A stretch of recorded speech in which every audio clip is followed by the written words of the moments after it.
시간 하나님 우리에게 주시는 말씀 사사기 6장 11절로 24절까지의 말씀입니다. 여호와의 사자가 아비에셀 사람 요아스에게 속한 오브라에 이르러 상수리 나무 아래에 앉으니라. 마침 요아스의 아들 기드온이 미디안 사람에게 알리지 아니하려 하여 밀을 포도주 틀에서 타작하더니 여호와의 사자가 기드온에게 나타나되 큰 용사여 여호와께서 너와 함께 계시도다 하시니 기드온이 그에게 대답하되 오 나의 주여 여호와께서 우리와 함께 계시면 어찌하여 이 모든 일이 우리에게 일어났나이까. 또 우리 조상들이 일찍이 우리에게 이르기를 여호와께서 우리를 애굽에서 올라오게 하신 것이 아니냐 한 그 모든 이적이 어디에 있나이까. 이제 여호와께서 우리를 버리사 미디안의 손에 우리를 넘겨주셨나이다 하니 여호와께서 그를 향하여 이르시되 너는 가서 이 너의 힘으로 이스라엘을 미디안의 손에서 구원하라. 내가 너를 보낸 것이 아니냐 하시니라. 그러나 기드온이 그에게 대답하되 오 주여 내가 무엇으로 이스라엘을 구원하리이까. 보소서 나의 집은 므낫세 중에 극히 약하고 나는 내 아버지 집에서 가장 작은 자이니이다 하니 여호와께서 그에게 이르시되 내가 반드시 너와 함께하리니 내가 미디안 사람 시기를 한 사람을 칠하리라 하시니라.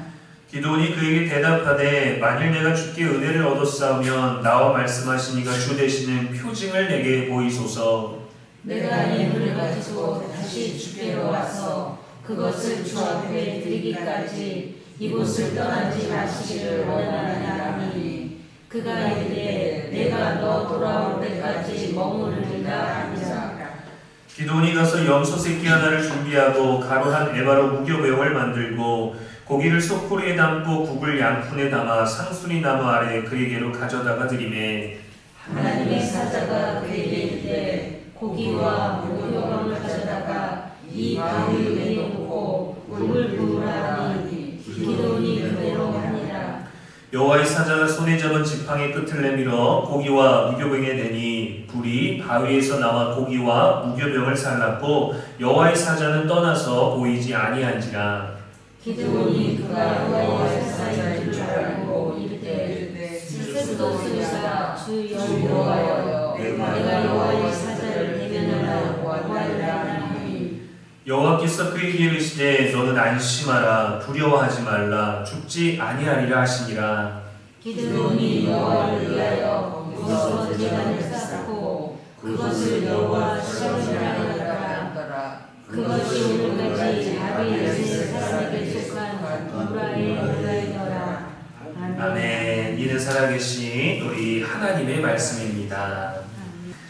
이 시간 하나님의 이름들 11번째로 여호와 샬롬이라는 제목으로 말씀 전하겠습니다. 요즘 사람들은 편안함, 평안함에 대해서 잘 말하지 않습니다. 현실적인 안부를 묻죠. 요즘은 괜찮냐고, 살만하냐고, 어려움은 없냐고, 특별한 일은 없냐고 묻습니다. 현대인들은 평안을 잃어버린 시대를 살아가는 것 같아요. 어쩌면 그 평안이 너무도 당연한 것인데 그 평안을 누리는 때도 있어야 되는 것인데 너무 멀어지고 너무 경험되어지지 않으니까 어쩌면 희귀해져서 숨겨놓고 사는지도 모르겠습니다. 이렇게 힘든 시기에 평안을 말할 수는 없지 하고 그 단어 자체를 잘 사용하지 않는 것 같아요. 여러분의 하루에는 핸드폰까지 전부 다 내려놓고 아주 편안하게 있는 쉼의 시간이 얼마나 있으십니까? 예전에는 업무 장소, 업무 시간에 바빴고 집에 오면은 딱히 그런 업무가 없었습니다. 근데 인터넷, 또 핸드폰으로 모든 자료, 회사, 업무 그런 모든 것들을 주고받을 수 있는 시대가 되다 보니까 퇴근 시간이 됐는데도 회사에서 연락 오고 메시지가 남겨져 있고 메일을 확인하라는 문자 하나가 오기도 하는 그 쉼이 없는 시대가 되어버렸어요. 몸이 쉴 수 있는 것 같아도 마음이 쉬지 못하는, 주말이 되면은 혹시 어디서 연락이 오지 않을까 그 긴장감들, 심지어 편안하고 평안해야 할 집에서도 마음이 전쟁 같을 때가 있습니다. 그래서 우리는 늘 긴장하며 살죠. 그 긴장을 내려놓을 수 있는 그 여유, 그 편안함, 그 쉼의 시간이 있을 땐 오히려 긴장이 풀어져서 몸살이 나기도 합니다. 일이 없어도 걱정이고 일이 많아도 걱정이고 잠시라도 쉬고 싶으면서도 막상 또 쉬려고 하면은 뭐라도 해야 되지 않나 가만히 있는 것이 오히려 불안해지기도 하죠. 오늘 본문은 또 하나의 하나님의 이름을 우리들에게 알려줍니다. 바로 여호와 샬롬입니다. 하나님의 이름이 평안이에요. 여호와 샬롬은 오늘 본문 사사기 6장에서 처음 등장하는데 시대적 배경은 굉장히 어둡습니다. 이스라엘은 미디안에게 7년 동안 짓밟히고 있었어요. 미디안은 아브라함의 후손으로 사라가 죽은 다음에 후처로 맞이한 구드라에게서 낳은 아들 중에 한 명입니다. 이삭 혈통은 이스라엘 민족이 되었고 미디안 혈통은 미디안 족속이 되었지만 이스라엘과 이 미디안 족속은 혈연관계, 동맹관계에 있었어요. 모세의 아내 십보라의 아버지 이드로가 미디안의 제사장이었습니다. 그런데 민수기 25장에서 미디안 여인들이 이스라엘 남자들을 유혹해서 음행하게 하고 우상숭배로 끌어들입니다. 그로 인해서 이스라엘 안에서 큰 재앙과 전염병이 발생했어요. 더 시간이 지나고 이후에 31장에서는 미디안 연합군을 칠하는 하나님의 명령으로 전쟁이 일어납니다. 친족과 동맹이었지만 적대적인 관계로 변해버린 민족이 미디안이에요. 하지만 이스라엘도 이미 하나님을 떠나 있었습니다. 신앙적으로 가장 어두웠던 시기인 이 사사시대에 하나님은 이 미디안을 사용하셨어요. 1절 말씀에 보면 이스라엘 자손이 또 여호와의 목전에 악을 행하였으므로 여호와께서 7년 동안 그들을 미디안의 손에 넘겨주시니 라고 이렇게 기록하죠. 미디안은 이스라엘에 넘어와서 그들을 공격할 때 농작물과 가축을 약탈하고 먹을 것을 남겨두지 아니하고 생존할 수 없게끔 했습니다. 정말 참혹한 시기였어요. 성경은 이 시대적 어려움의 이유에 대해서 간단하게 말합니다. 우상 숭배 때문이라고. 하나님을 떠났다고 말이죠. 신앙의 형태는 있는데 신앙의 어떤 겉으로 보여지는 뭔가는 있는 것 같은데 마음은 하나님을 떠났어요. 그의 이름을 부르지도 않고 그의 백성, 그의 민족이라는 그 자부심마저도 사라져버리고 그저 우리들에게 축복해주는 하나님이 인도하신 그 약속의 땅에서 하나님을 잃어버렸습니다. 게다가 자신들을 우상에 빠지게 했던 미디안을 통해 고통받는 시기였죠. 그러나 하나님은 미디안에게 고통받는 이 이스라엘의 부르짖음을 들으셨습니다. 그렇게 등장하는 인물이 기드온이에요. 오늘 말씀의 기드온은 밀을 타작하고 있었습니다. 근데 밀을 포도주 틀에서 타작하고 있었어요. 왜 밀을 포도주 틀에서 타작할까요? 원래 밀 타작은 넓은 곳에서 큰 막대기를 가지고 해야 되는데 미디안이 와서 다 빼앗아가니까 숨어서 타작을 하고 있는 겁니다. 미디안을 두려워했죠. 그만큼 생존의 위기였던 겁니다. 그런데 여호와의 사자가 그에게 나타나서 말합니다. 큰 용사여 여호와께서 너와 함께 계시도다. 기드온의 입장에선 당황스럽죠. 자신은 용사도 아닐 뿐더러 나에게 큰 용사라 말하고 있고 여호와께서 너와 함께 계시도다? 그래서 물었어요. 아니 여호와께서 함께 계시다면 우리는 왜 이렇게 됐습니까? 애굽에서 인도하여 내신 여호와께서 함께 계시다면 우리는 왜 이 모양입니까? 왜 미디안의 지배를 받고 왜 우상숭배에 빠져서 엉망이 된 겁니까? 과거에 그 조상들이 왔던 그 약속의 땅에서 이게 대체 뭡니까? 하나님은 어디 계신 겁니까? 우리가 말하는 언어와 하나님이 우리에게 주시는 언어의 차이가 여기서 발생합니다. 기드온은 지금 자신의 상황, 환경을 보고 말하고 있고 하나님은 내가 너와 함께하고 있다라는 걸 말씀하셨어요. 하나님은 언제나 어떤 상황에서든지 어떤 시기, 어떤 위치, 어떤 형편에서든지 자신의 존재, 우리와의 관계를 두고 말씀하십니다. 하나님께서 기드온에게 미디안을 물리치게 될 것을 말씀하셨어요. 기드온을 통해서 구원하시겠다는 것을 말씀하셨어요. 그랬더니 표징을 구합니다. 왜요? 여호와께서 함께 하시는 게 느껴지지 않고 보이지 않으니까. 그래서 여호와의 사자가 지팡이로 불을 붙이는 기적을 보고 여호와를 본 것에 대해서 또 두려워합니다. 왜 두려워할까요? 출애굽기 33장 20절에 여호와께서 내 얼굴을 보지 못하리니 나를 보고 살 자가 없음이니라 했거든요. 여호와를 대면하면 죽는다. 이것이 이스라엘 백성에게는 불가피한 거였어요. 이런 말은 또 절대 잊어버리지 않죠. 내가 여호와의 사자를 보았으니 죽겠구나 하고 슬퍼하고 두려워했지만 죽지 않을 것이니 안심하고 두려워하지 말라고 했어요. 안심이 안 되는 사람에게 안심하라 하고 두려워하는 사람에게 두려워하지 말라는 게 과연 유효할까요? 하나님이 우리에게 불가능한 걸 말씀하실까요? 아닙니다. 하나님은 우리 삶에 불가능한 게 아니라 당신이 우리를 통하여 이루실 일들을 분명히 말씀하십니다. 그리고 기드온이 제단을 쌓고 이름합니다. 여호와 샬롬. 여호와 샬롬은 여호와는 평강이시다. 여호와는 우리의 평안이시다라는 뜻이죠.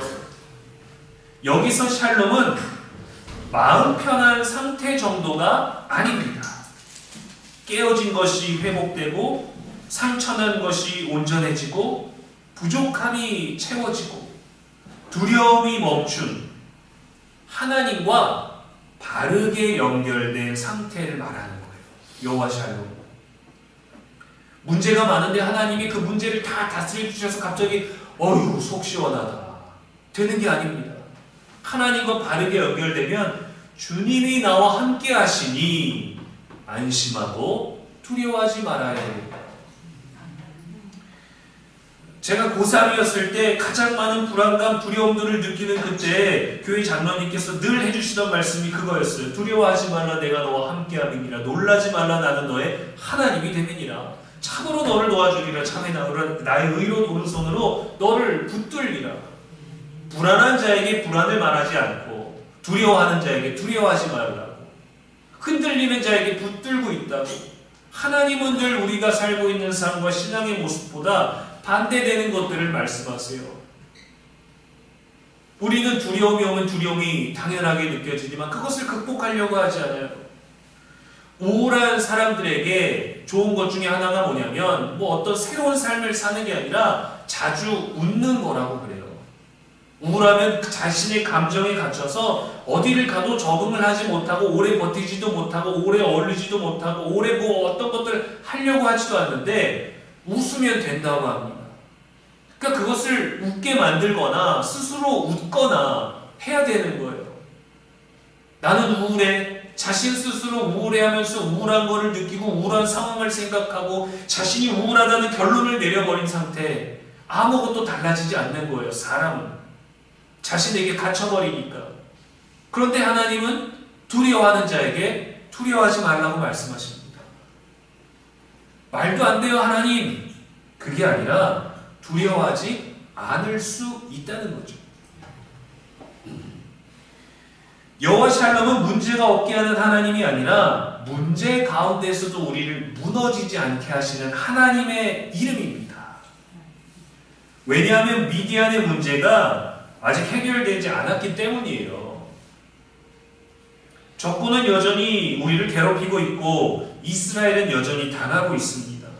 기드온도 아직 두려워하고 있습니다. 그런데도 하나님은 먼저 평안을 말씀하셨어요. 우리는 하나의 고민과 문제가 해결되면 조금 더 평안해질 거라고 기대하지만 하나님은 그 반대입니다.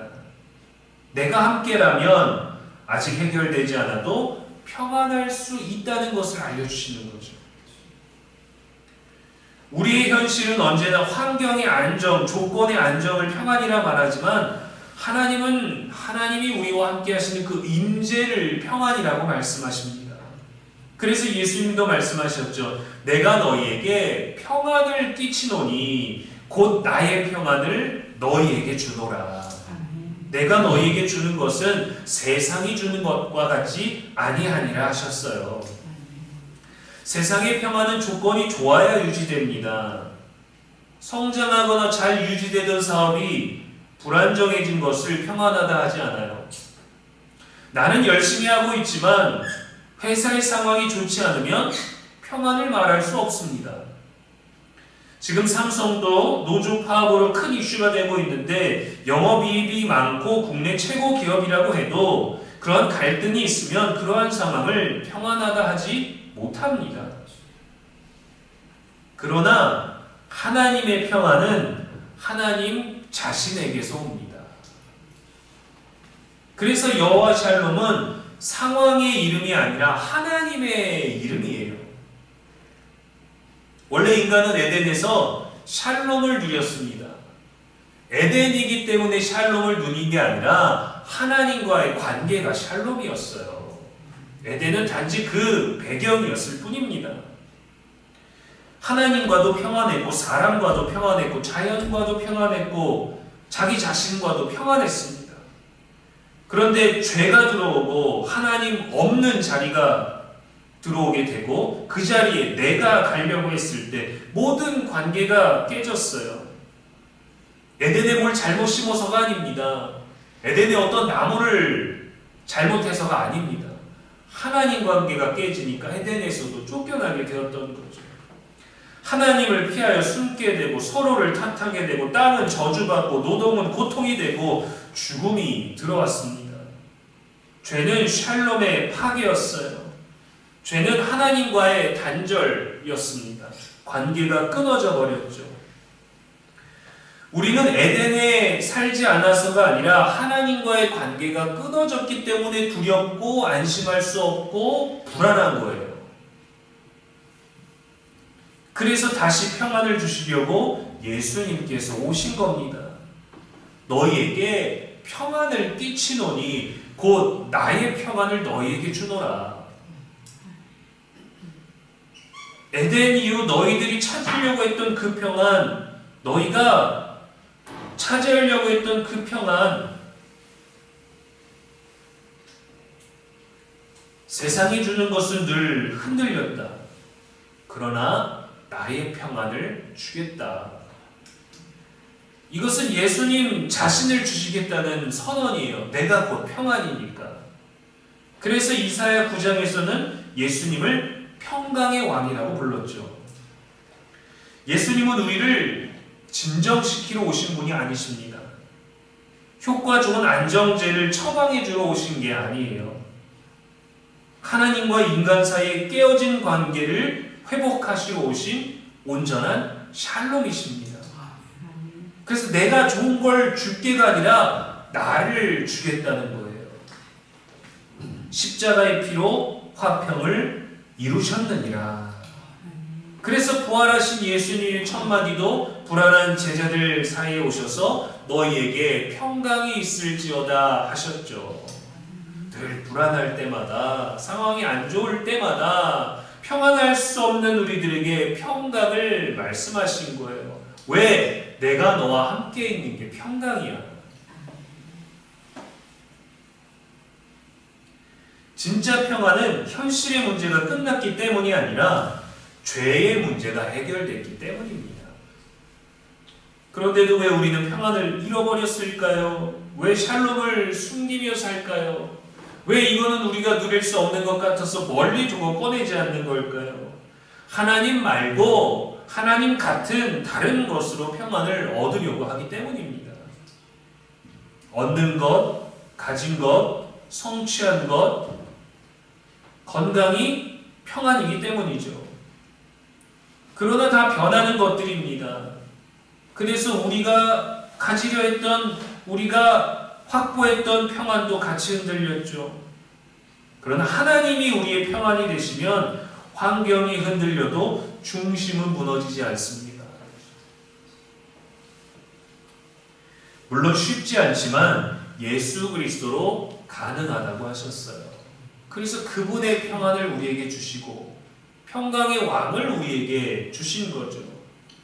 그 왕의 통치를 받으면 우리는 평강의 백성이 되는 겁니다.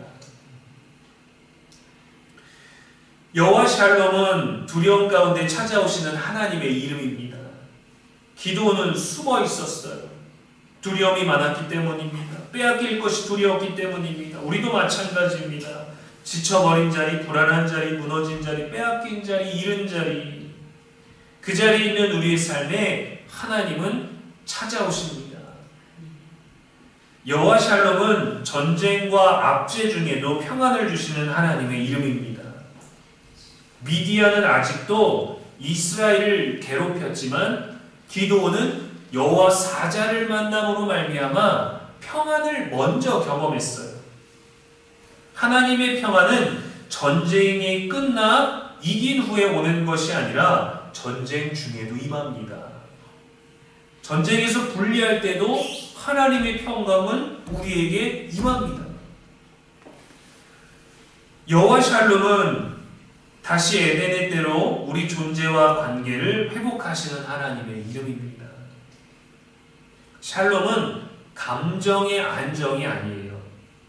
우리 삶의 불안한 요소를 제거함으로 얻게 되는 조건적 안정이 아니라 주께서 나와 함께 하신 그 자체가 두려움을 없애는 능력이 되는 거죠. 내가 사망의 음침한 골짜기로 다닐지라도 해를 두려워하지 않을 것은 주께서 나와 함께 하심이라 고백하지 않았습니까? 이것이 여호와의 샬롬 평안이죠. 기드온은 두려움 속에서 제단을 쌓고 하나님의 이름 여호와 샬롬을 불렀습니다. 이 이름이 등장한 순간은 미디안을 물리치고 기드온이 넓은 곳에 나와서 예전처럼 밀타작을 할 수 있었던 때가 아니었어요. 하나님을 만난 직후에 불려진 이름입니다. 샬롬은 상황이 아니라 하나님을 만나는 데서 진정으로 시작되는 것입니다. 사랑하는 여러분, 우리 인생에도 미디안 같은 문제들이 있죠. 우리의 혈족이었는데, 우리의 혈연이었는데, 우리랑 동맹이었는데, 그런데도 되려 우리를 해하는 것이 되어버리기도 하고, 때로는 우리의 평안한 삶을 압제하고 방해하고, 그것도 모자라 우리가 이루고 가지고 성취한 모든 것들을 빼앗아가는 그런 미디안들이 우리 삶에 있습니다. 그래서 이 평안의 말씀을 들으면서도 평안할 수 없을 때가 많죠. 몸만 아파도 병이 들어도 그렇지 않습니까? 그러나 우리의 평안은 미디안이 사라지는 데 있지 않고 여호와 샬롬이신 하나님께 있다는 것을 기억하십시오. 안심하라, 두려워하지 말라. 나의 평안을 너희에게 주노라. 우리가 원하는 것을 주십시오라고 구하기보다 이미 하나님이 우리들에게 주신 하늘의 평안을 누릴 수 있기를 소망합니다. 지금도 불안하고 나의 연약하고 아픈 몸의 상태가 언제 갈지, 불안한 나의 염려와 미래에 대한 근심들이 언제나 사라질지, 지금의 이 힘들고 어려운 문제들이, 좋지 않은 이 나라와 국제의 상황들이 어떻게 언제 평안해질지 알지 못하지만 우리의 평안 되시는 하나님을 붙드는 저와 여러분 되기를 주님의 이름으로 축복합니다. 기도하겠습니다. 우리의 평화가 되시는 하나님 아버지, 이 시간에도 말씀 주시니 감사합니다. 우리 안에 참된 평화가 없었음을 고백합니다. 겉으로는 웃고 괜찮다고 살아가지만 우리 마음은 기드온처럼 늘 두려워하고 있고 숨어있고 염려합니다. 문제가 없어야 평안할 수 있다고 생각했고 상황이 좋아져야 안심할 수 있다고 생각했습니다. 그러나 말씀을 통해 평안은 환경이 아니라 하나님께 있음을 깨닫게 하시니 감사합니다. 평강의 왕을 우리에게 주시니 감사합니다. 기도원을 찾아오신 같이 우리에게도 찾아와 주옵소서. 무너진 마음을 붙드시고 지친 영혼을 회복시켜 주시고 약한 몸을 치유하시고 우리에게도 두려워하지 말라 말씀하여 주옵소서. 우리의 상황보다 크신 하나님, 우리의 불안보다 크신 하나님, 우리의 평안 되시는 하나님만 붙들게 하옵소서. 우리의 영원한 소망이 되시는 예수님의 이름으로 기도합니다. 아멘.